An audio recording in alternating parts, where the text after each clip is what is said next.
Hey folks, welcome to Transplant Helper again today. My name is Jim Burrow, and today I want to pause for just a moment and give you a little bit of encouragement, maybe a few words you can hang on to. And what I want to say to you today is to keep in mind in your life, no matter where you are, whether you're pre-transplant and you're really struggling, wondering if it's going to happen, or post-transplant and maybe you're struggling, wondering if it's ever really going to get better.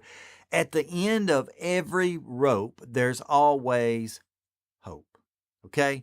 At the end of every road, there's always hope. Now, back when I was in high school, I think I was in about the 10th, 11th grade, they came up with the idea back then, even, that was in the 90s, early 90s, of having what they call a peer helper program. Basically, what they did, they tried to handpick a few students out of the whole school and pick those students that they could kind of be mentors or counselors or be just a helping hand or friend to someone who really needed it. And it was really all about kind of helping the counselor out at school with people who were dealing with different issues. People had problems at home. They were having trouble with their grades, relationships, even as young as we were.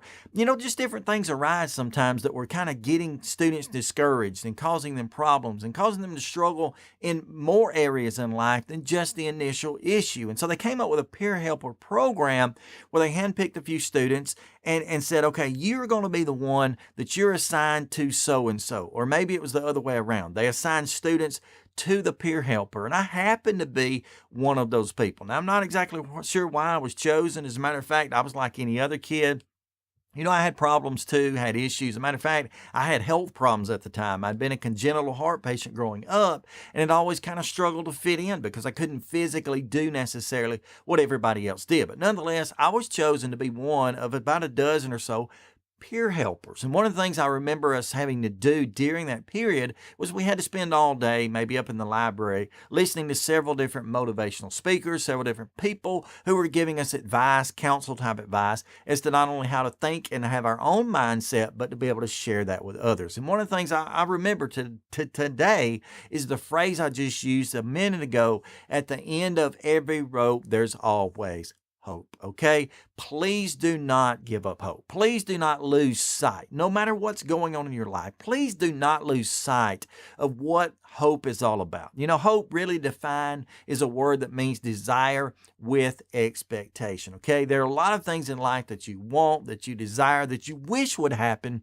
but you just don't really expect that they could. And so the way to really create hope in our minds and in our hearts is to try to make sure the things that we do desire, we do expect. So make your mind up right now. No matter what situation you're in, no matter how it feels in the moment, make up your mind that you expect better in life. Whether it's to receive that transplant initially, whether it's to do better after that transplant, to really become more involved and vigorous and physical. That's what transplant brings, opportunity.